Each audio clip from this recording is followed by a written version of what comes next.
does the ministry pursue that there can be a skilling plan for all over India? It cannot be like that. If you have any, take India and its diversities. The moment you look at the diverse conditions across the states, normally we cannot have one policy for having skilling.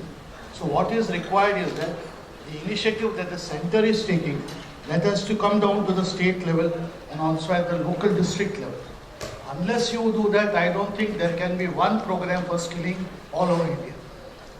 The second thing is, why do we do the basic skilling for people, especially in Northeast India? It is not that to send them to markets outside Northeast. The major question is, what is your demand in the economy of Northeast? Especially Northeast is not industrialized, nor is there growth of service sector. It's essentially an agricultural economy. It has some weaving, it has some handloom industry. Now this economy also needs skilled people. Your students from schools and colleges should be given skills in this area. But what exactly we are doing is that we are focusing on skills where we export our talent. That should not be the case. That is one part of it. The second part of it is also skilling programs done in Northeast should also focus on the local needs of the state, of the district, and this skilling can give them employment within the Northeast region also. So both these, I think, elements that are there will have to be taken when skilling is concerned. Overarching policy which lays out very broad vision for skill development in the country.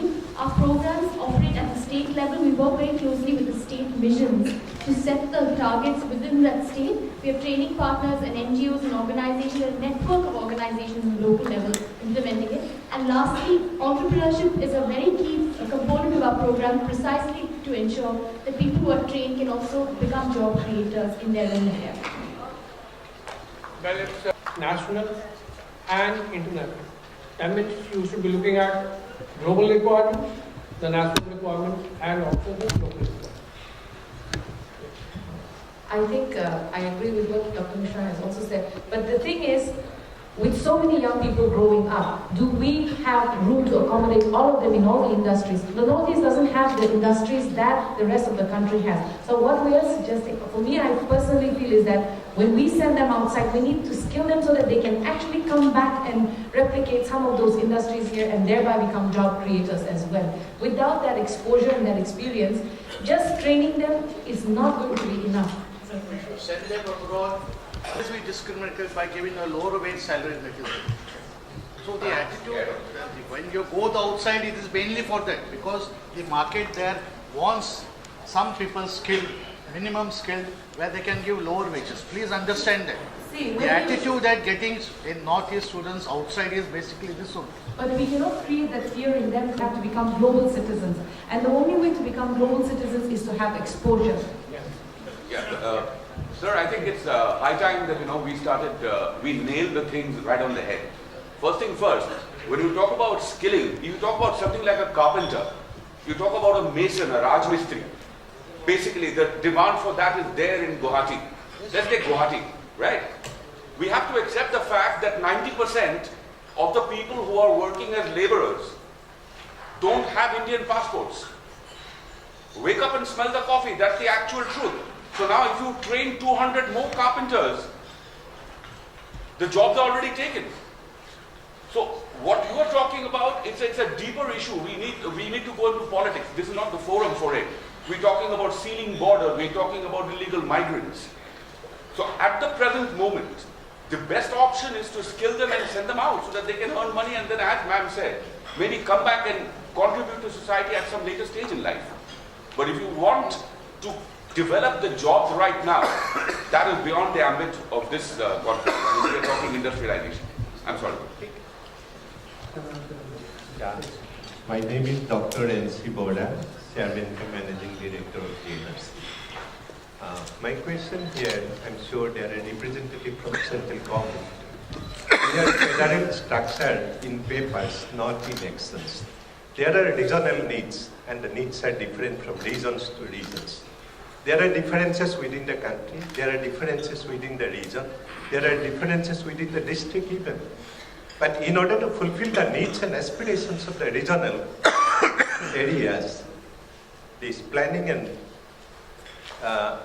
designing has to be at local level. Now all the powers are centralized. They cannot foresee what is the need of the locally here.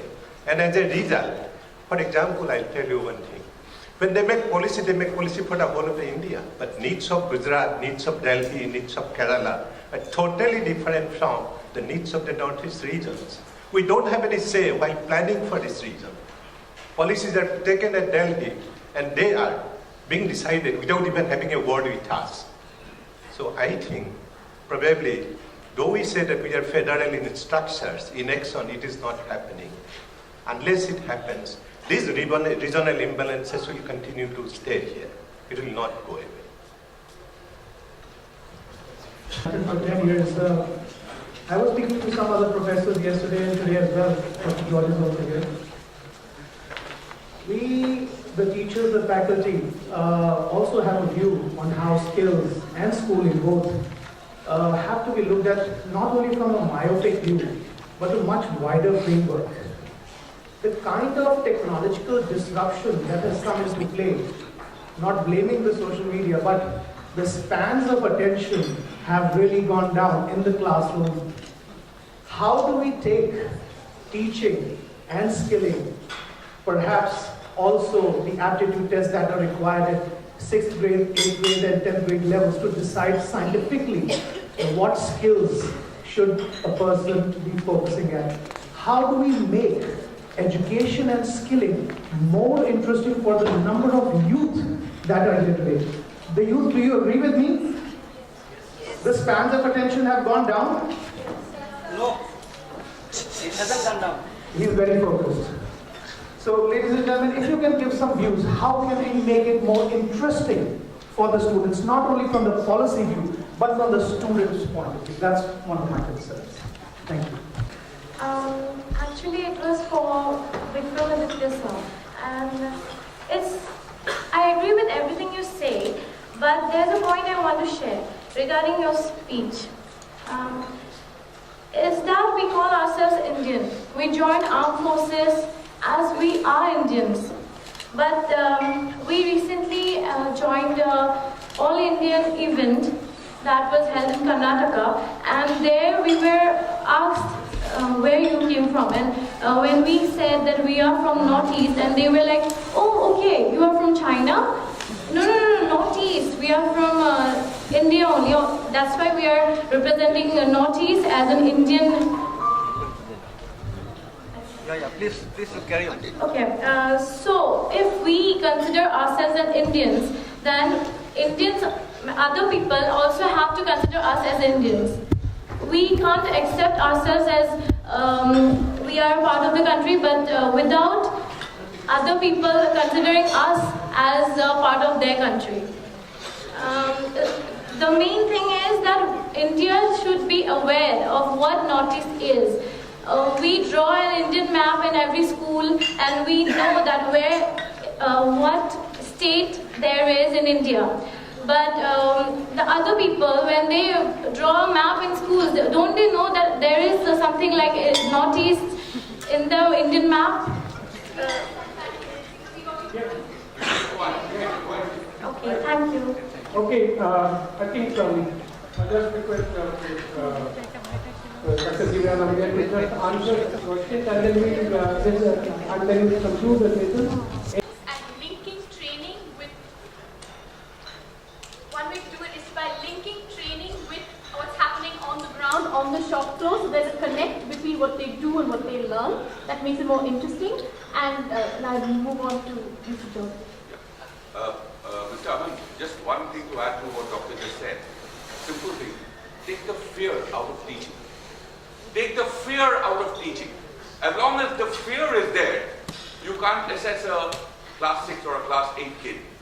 Take out the fear, you'll know where to skill. Right. Now, to the young lady who asked this question, ma'am, the fault is not yours, the fault is not in the rest of India. The fault lies in the education system. When I was in school, the entire Northeast was dispensed in 3 lines. In 3 lines, Kaziranga, One Horned Rhino, Tea Garden, and Big Boy. end of Northeast India. Right? I had an Assamese student with me in school. His name was Mohanto. We refused to call him Assamese because we thought he was Bengali. We didn't know what Assam was. So what you're talking about is absolutely correct. In fact, on a recent trip abroad, we got respect all over Europe. My wife and I went on a holiday. There was only one person in the entire journey who said something which completely rankled. She said, "Oh my God, you are from Assam. Do people actually live there? We all know about Indrani. That's all we know. Oh my God, people like you live in Assam." And she was an Indian from Mumbai. So this dissonance that you talk about exists in India, amongst Indians. And I'm not here to fight a case as to who is to blame for what. We have to mesh. Right? That's all I have to say. Okay. And I wish you luck. Thank you. I think we will close it now. And yes. To Ms. Rosel's point regarding internship, though theoretically it seems very sound that there should be internship and without there will not be skilling and there will be gap. But practically, I observed that a significant number of interns come to me for the internship, and I observed that around 75 to 80% are not interested in CS internship. They are interested only in getting the certificate so that they can fulfill the requirement. Now, that is very important because as you are sending, if you are sending the students to us for the internship, then there should be something that you specifically mentioned to us that please judge carefully, please observe carefully, there should be some marks or internship. Just let me complete and then you can respond. Yes, what's the point? But no, my question, one more question to you, Dr. Mishra, that you talked about the South Sikkim Manipal University. So are there students from abroad like ASEAN region? And if yes, normally how much percent or what is the student that is catered by ASEAN region? Thank you. First about the internship. Internship is as the skilling part, OJT is one of the things which is generally included in the skilling or skill development. The other is internship for various types of academic courses anybody pursues. Like, see, engineering, my SMI, the students who do say go for 6 months internship to the one full semester to the industry. And most of these industries, they take them because 6 months is a long time. So when they are doing a 6 months internship or project in an industry, then automatically they learn about the industry much more. It's the Villa group of institutions and Manipal group of institutions. We have that type of. Even the MBA students, they go for internship. So internship can be various levels and various. It is not that internship is not relevant. It is definitely relevant. Now coming to the second point that you asked, yes, we would love to have the students from the ASEAN region. At the moment, we have students from Nepal and Bhutan, but we do not have the students from the other Asian countries. And definitely we would definitely welcome the students to come and join us. No, I just want to counter the point. I personally feel that internship is the responsibility of the industry and it's not the responsibility of the academia. Because I think if the industry takes internship seriously, they can get amazing results out of it. And look at the example of Switzerland, what they have done with internship. And the whole tourism workforce comes out of the internship. So it's up to you how do you want to use it. So I don't think we should blame the academia for internship. In fact, we must encourage internship because it inculcates a professional environment in the country. I think that's very important. And also just to supplement, you see what happens is industry complains that like people are not staying on, people are not doing this, they have lots of complaints. Internship gives them an opportunity for the kids to find out if this is the industry that they want to get into, is this the job that I want to get into? And also the industry to actually look at the right people to accommodate as well. This is what happens with us and it's working perfectly well. So once you skill somebody and put them in a place where they decide, yes, this is what I want to do and continue on and grow, or the industry says, this is what, this person doesn't work for us, but maybe we can move them on to something else. The whole point of internship is that. So to quickly conclude this panel, I just want to highlight the 5 key points, key messages that came out from our discussion. So we began with an overview, and we saw from Mr. Sema how skill can be escalated into an art form, and how art and skill are interlinked, and how this has great relevance in the service sector in the media industry. Mr. Das highlighted the entrepreneurship component and how skill and entrepreneurship can be interlinked. Ms. Roselle highlighted 2 points. One was on how mentoring is a central component of skill training, and she gave us a very practical insight into how skill training happens on the ground, and she highlighted the perspective of young people, which must be kept in mind.